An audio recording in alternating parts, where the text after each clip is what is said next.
Morning guys, for today's video update ko kayo ulit sa aking mga orchids ngayong January. So, yan sila ngayon.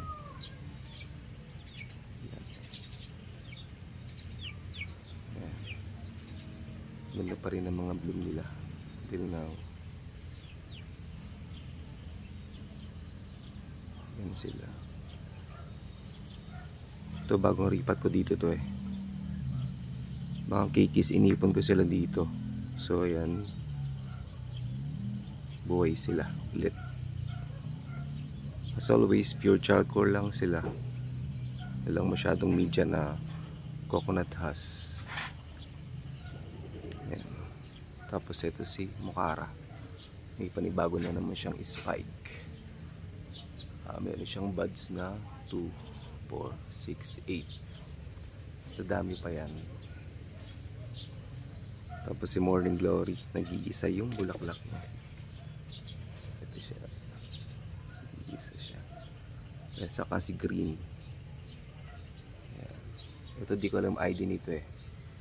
Pero ang ganda-ganda niya pa rin hanggang ngayon. Tagal niya. Magdadalawang buwan na yan. Pero ganyan pa din siya.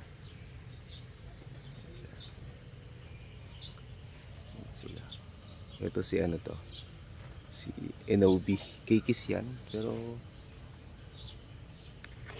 buhay na siya. Coconut husk yan kasi nga seedlings pa. Pero pag lumaki na yan, lilipat ko na rin. Oh, ito pa. Ito pa si isang Morning Glory ko siya. Yan, nag-iisa. Katabi nito violet. Hindi ko alam siguro nung dinikit ko siya dito or kikis pa siya nun. Ganyan na siya. Yan, nag-iisa pero ang ganda niya. Tapos ito si yung pink. Yan. Kalilipat ko lang din ito. Ito yung dati pinakita ko sa inyo, may 2 spikes. Yan siya. Tapos ito si yung Cattleya na nilipat ko. Ayan, naglalabasan yung ugat niya. Hopefully dire-diretso siya. Ayan. Pati ito. Mga kikis lang siya pero ngayon buhay na siya. Actually, kapag-fertilizer ko lang kanina. Nakalimutan ko, busy ako sa itong nakaraang Pasko tsaka bagong taon. So, ito si Caesar Yellow siya. Ayan, hanggang ngayon dami pa rin yung bulaklak. Hanggang napaka-vibrant pa rin ang colors niya. Ayan. Ito medyo nag-rot yung katawan nito. Di ko alam nung nakaraang nag-uulan. Sinasabi lang shoreline. Tuwing hapon umulan, nakatapat to sa may binta, sa may bubong. Yan o, nagkaroon siya ng rat. Pero yung ugat niya buhay. May panibago siya dito ng isa. Yan ang kapangit sa dendrobium na kikis. Pag lumilitaw siya, huwag niyo masyadong diligan yung pinaka kikis na lumilitaw. Kasi panabasa siya ng tubig, nangyayari. Nagkakaroon siya ng rat. Yung katawan, nagiging mushy siya. So hindi maganda yan. Mamamatay siya talaga. Ayun. Kasi ito si pink. Yan. Ito sooner or later magkakaroon ito ng spike. Kaya ito yung dati na mahaba. Yan, katatapos lang niya. Dati.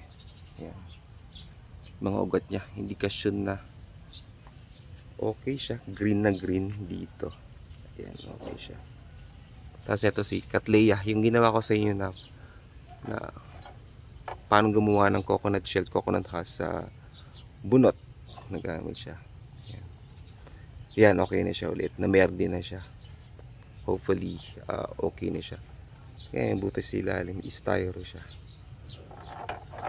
Ito nilipat ko to. Yung Cattleya ko na pinaka-main plant niya, mother plant. Ito galing siya dyan. Medyo nilipat ko siya kasi masyado siyang nabilad sa araw nitong nakaraang yan di ko alam. Pero normal yan, okay lang. Okay, mag-worry pag nakita kang ganyan. Pero may mga kikis pa naman siya sa ilalim. Ayan siya, may kikis. Symphodial kasi yan eh.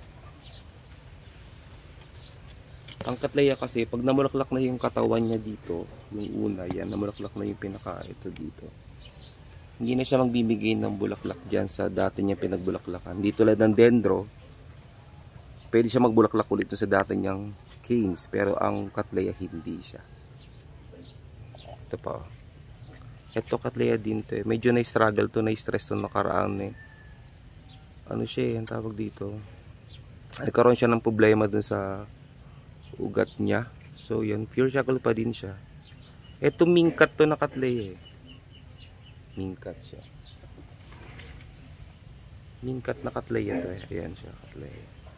Tapos ito yung sinasabi ko sa inyo. Ito, may kiki siya dito na maliit. Hindi siya magtutuloy.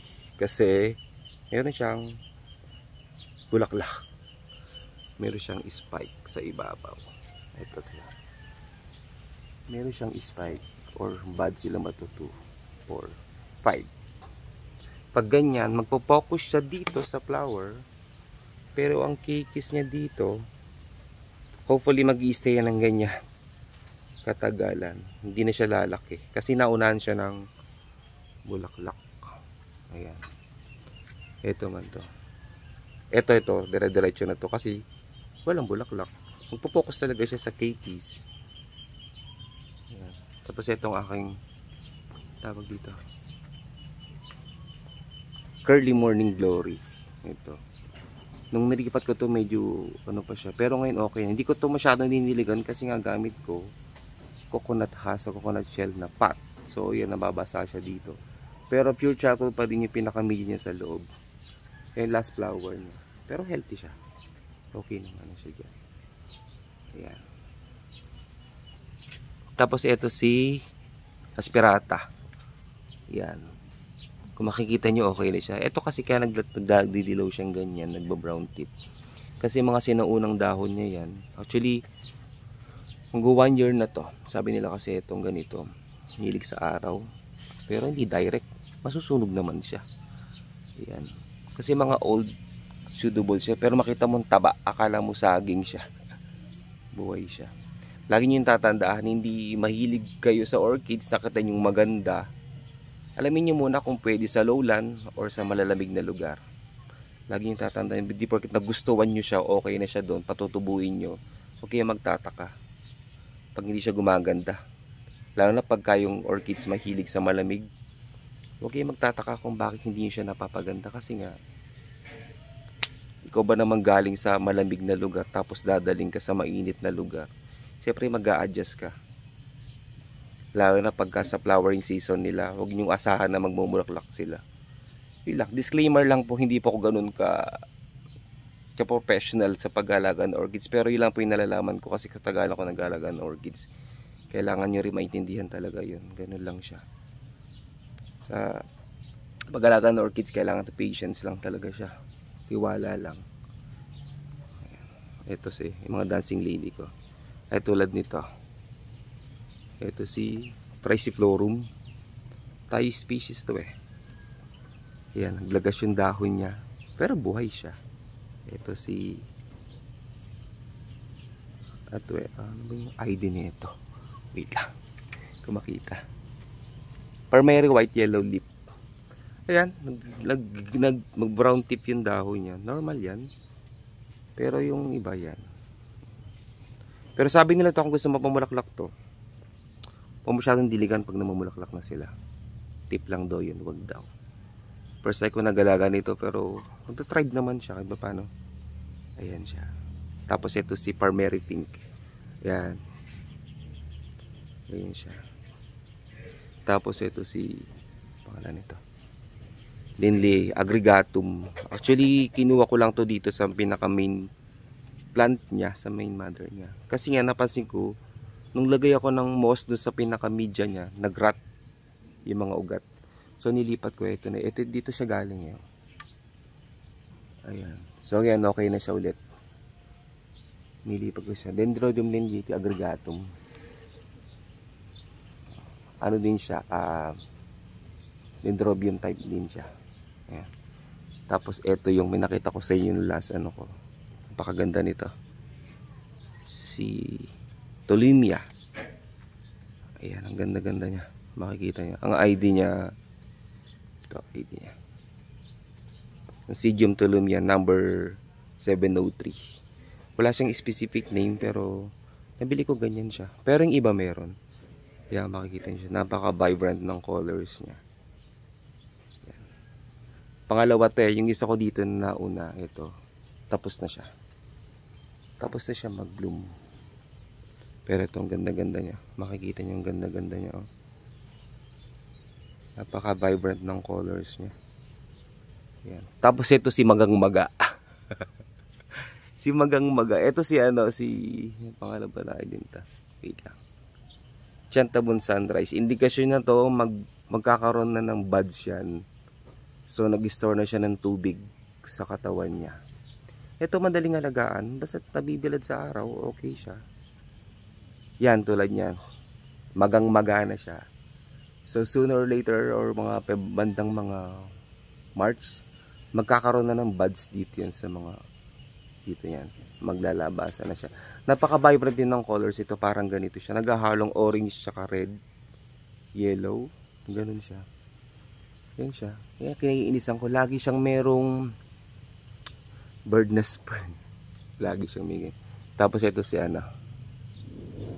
Ainopsis. Yan, tapos na siya. Nag-finish na. Meron na naman siyang panibagong ayun. Keikis sa gilid. Yan. Pure charcoal pa din siya. Buhay na buhay siya. Yan. Napansin ko mga ugat niya. Naghahanap ng hangin. Ayaw niyang bumaba doon. Kasi talaga ito, gusto nito mga Ainopsis. Wala talagang media. Gusto talaga nila bare root lang talaga. Bare root. Kaya mas maganda to, minamount sa kahoy na twigs. Yung malilit na kahoy. Make sure na hindi nabubulak yung kahoy tulad ng madritika ko kakawate. At make sure din na matanda. Ito kasi wala kang mapaglagyan kaya nandyan ko siya nilagay. So pag inilipat ko to sa kahoy, minount ko sa kahoy, malalang setback na naman yun. Wala kang makikitang ganyan. Babalik ang mga ugat, setback, babalik siya. Yan, meron siyang fertilizer sa on the top. Para kung nagdidilig ako, nagdidrip niya sa baba, nagkakaroon siya ng fertilizer. So eventually gaganda na siya. Pero tayo ko talaga i-mount sa kahoy kasi magtatagalan. Setback, malalang setback. May stress ako. Ayoko yun. Namulaklak na siya. Ibig sabihin healthy siya. Ito yung mga pals. Mga pals ko na hybrid. Ito mulaklak na sa akin to. Yan. Meron na siyang dati. Ayan. Ito magpapalit na siya ng dahon. Ito pa isang hybrid ko. So nakalimutan ko na to. Ito yellow sunset. Tapos ito si pink. Lady pink. Basta nakalimutan ko na, wala na mga ID nila. Pero malilit pa siya. Ito si Sanderiana. Ito yung nagkaroon ng crown rat. Yung tawag na Erwinia. Yan. Bumalik na siya sa dati. Yan. Yan kung makikita nyo. Ayun yung black na nasa gitna niyang yan. Yung nag-crown rat siya. Tapos may tumubo na lang panibago siya. Yan. Bago niya na yan. Tubo na siya ulit niyan. Pure charcoal pa din sa stero katapat. Mabubuhay na siya dyan ulit. Basta huwag kayong addict sa pagdidilig pagdating sa mga pals. Ingatan yung magdilig ng hapon. Ganda umaga. Para pag ang dilig sa umaga, para diretso siyang matutuyo maghapon. Pero sa hapon, iwasan yung magdilig sa hapon. Wag magkakaroon siya ng crown rat. Tapos ito si Ceriliana. Ito yung sinasabi ko na mahirap pabulaklakin dito na uri ng native pals. Ayan, tulad yan, naglabas siya ng spike. Pero kung titignan mo, healthy siya. Naglabas siya ng spike. Pagdating sa dulo, pumusit, bumiyak dahon. Ayan, tulad nito. Ayan, lumabas. Pagdating sa dulo, dahon. Ayan siya. Pero ang ganda niya. Tingnan niya, makikita mo siya. Ayan siya. Ang ganda ng dahon, ang ganda ng pattern. Si Ceriliana. Ayan. May mga, ayan pa, mayroon pa siya. Spike. First time ko na kasi nag-alaga nito. Pero dito, sabi nila, suntok daw sa buwan. Pero dito sa lugar naman namin malamig. Sana mapapabulaklak ko siya. Ayan siya. Ceriliana. Tapos ito si Sanderiana din siya. Ito galing to ng Mindanao. Kung po makikita yung mga ugat niya, galit na yan. Para siyang mga bulatin nakakapit. Ito, moist lang ang mga pals. Huwag niyo masyadong diligan. Moist lang. Gusto niya nahanginan yung mga ugat. Yan, tapos yung mga naputulan ko ng mga ano dito. Nagputulan ng mga kikis or mga naputol ng bale. Yan, nilagay ko siya dyan sa taas. Dito lang. Dikit mo lang siya, may bunot. Pero makikita mo meron siyang mga ugat. May bulaklak pa nga yan. Eto di ko alam to. Galing to sa Mindanao. Bulaklak to eh. Bulaklak nito dilaw.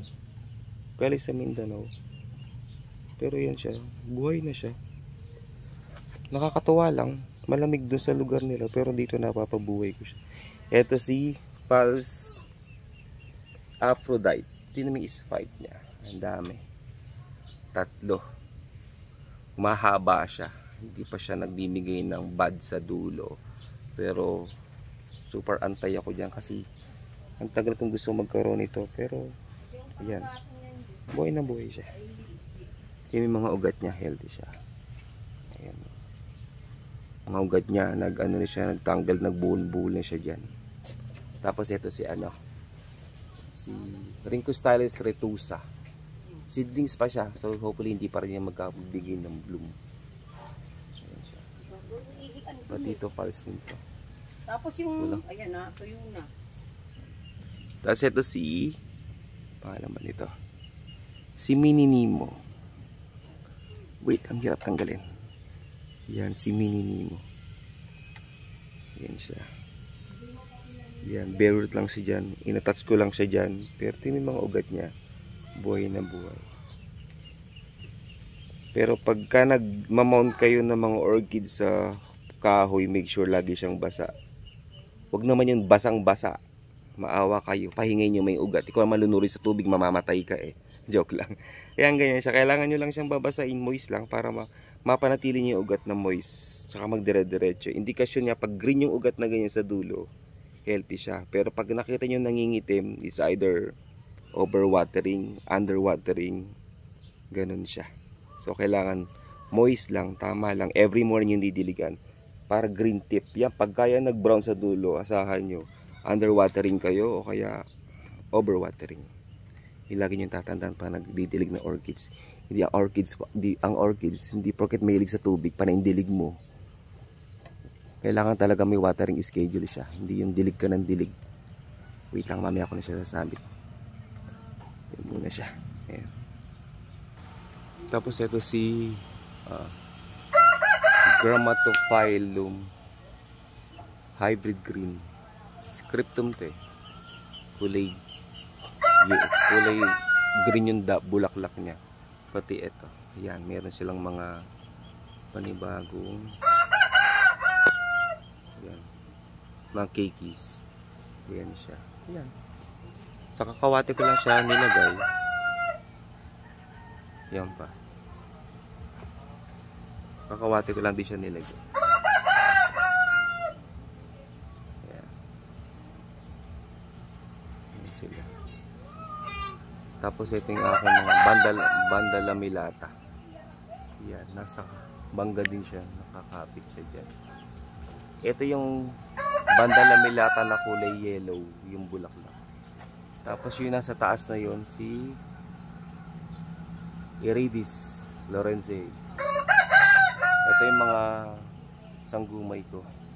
Semi-alba, aphyllum, tsaka anosmum. Ito anosmum to. This March magkakaroon na ng, or April magkakaroon ng bud siya. Kaya natataba namang kills siya. Tsaka lang siya pinakapit. Kasi ito mga anosmum type, gusto nito buhay yung puno. Ang ingay ng manok, pasensya na kayo. Yan, anosmum type yan. Gusto nila dyan sa mga buhay na puno. Pero ito hindi ko na malipat. Kasi dyan na siya. Ito si aphyllum. Yan. Naglalagas na yung mga dahon niya. Indikasyon yan na nagkakaroon na siya ng dormant season. Huwag nyo nang didiligan pagka naglalagas na siyang ganyan. Hayaan nyo siyang matuyo. Pag naglagas yan, huwag na kayo magdidilig. Kasi pag pinakadami nyo yung dilig, diniligan nyo, hindi siya magbibigay ng maraming buds. Magbibigay siya ng maraming keikis. So pagka naglagas yan, huwag nyo nang masyadong diligan.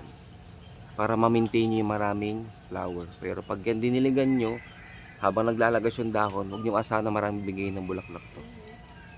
Ganun siya. Tapos ito si Marmorata. Sa cool places din to, sa mga bundok, malamig na lugar to nabubuhay. Meron akong friend, sabi niya, ba't daw may ganito, kung madalang daw mabuhay dito sa Manto, sa lowland. Pero dito sa lugar namin, malamig naman, nabubuhay siya. Si Marmorata, yan. Makikita mo siya, healthy siya. Oh. Yan, panibago niya na to.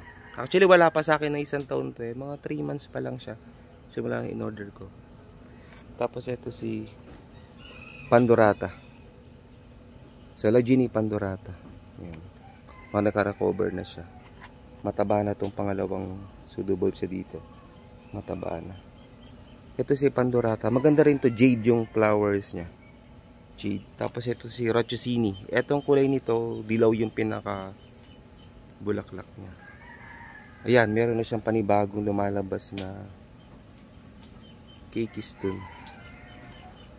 Ayan, may kikis na siya dun. Ayan. Buhay na siya. Si Ratchusini. Ito si Asperata.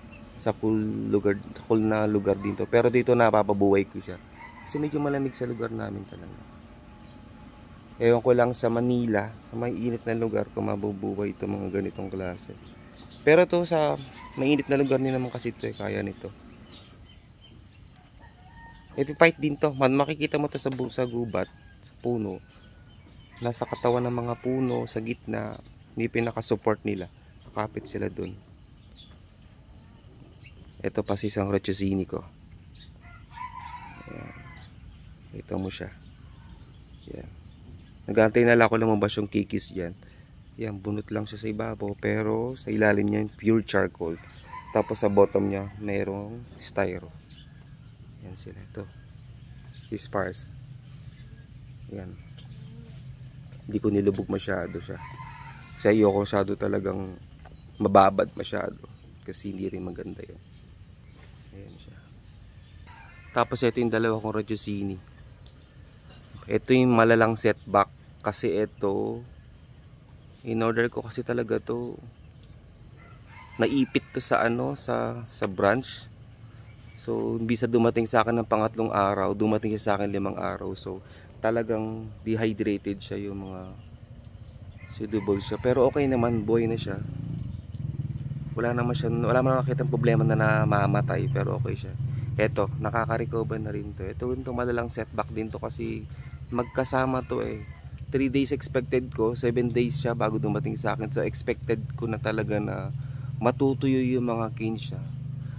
Ganun, magte-take ka talaga ng risk pa nag-order ka sa ibang lugar na malayong lugar, especially sa Mindanao. Huwag mong asahan na pag dinala dito ng mga buhay na, huwag mong asahan ng ganun kaganda pag dumating na sa'yo. Ganun siya. Lagi niyong tatandaan yun. So kailangan talaga, pag nagpapaship kayo sa Mindanao or sa malalayong lugar, make sure na muna i-air dry nila bago nila i-pack.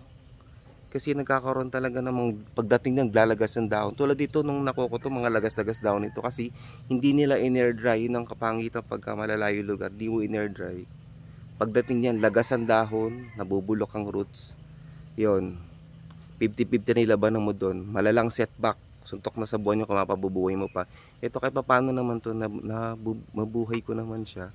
Binabad ko talaga to sa B1 bago ko itinanim. Yan siya. Etong bulaklak naman ito kulay dilaw. Yung isang Ratchusini doon kulay puti yun. Bulaklak, dalawang klase sila. Ito si Marmorata. Yan siya. Tapos ito si mga pakpaklawin ko dito sila sa ilalim ng puno ng mangga. Yan, okay sila. Diyan. Tapos meron akong orchids dito na mahirap buhayin. Tulad nga sabi ko, pag nakuha mo siya sa malamig na lugar, dadalhin mo dito sa lowland, medyo mahirap. Magkakaroong struggle sa pagtatim. Si Layon ito eh. Layon. Yan, dito lang siya sa ilalim. Ayan, Layon. Pero yan, nagtatribe siya dyan kasi malamig. Nasa ilalim siya ng papaklawin. Nagtatribe siya dyan. Ayan na siya. Buhay na siya. Dati hirap na hirap ako dyan kasi nga makikita po na pseudobulbs na to. Tuyong tuyo yan talaga. Ayan yan, nagkakaroon na siya ng laman-laman. Indikasyon talaga na okay siya sa lugar na yan. Yun na lagi nyo din tatandaan, yung area tsaka location. Pag yung orchids mahilig sa malamig, lagyan nyo sa malamig na lugar. Pero pagka yung orchids mahilig sa malamig, lagyan nyo sa mainit. Huwag nyo nga sana mag-tribe na maganda. Ito sa mga coconut husk ko. Yan, bulaklak sila. Ito yung bulaklak ng Aphrodite. Tingnan mo, kung titingnan mo siya dito, yan ang haba niya hanggang dito. Siguro titingnan mo nasa ano na siya, 36 inches na yung haba ng spike niya, pero wala pa ako nakikitang buds na lumilitaw para magbigay ng bloom. Hopefully bigay sa akin ng bloom sa Aphrodite. First time ko nagkaroon yan. So eto pa, ayan siya. Makita may butas din sa ilalim yan.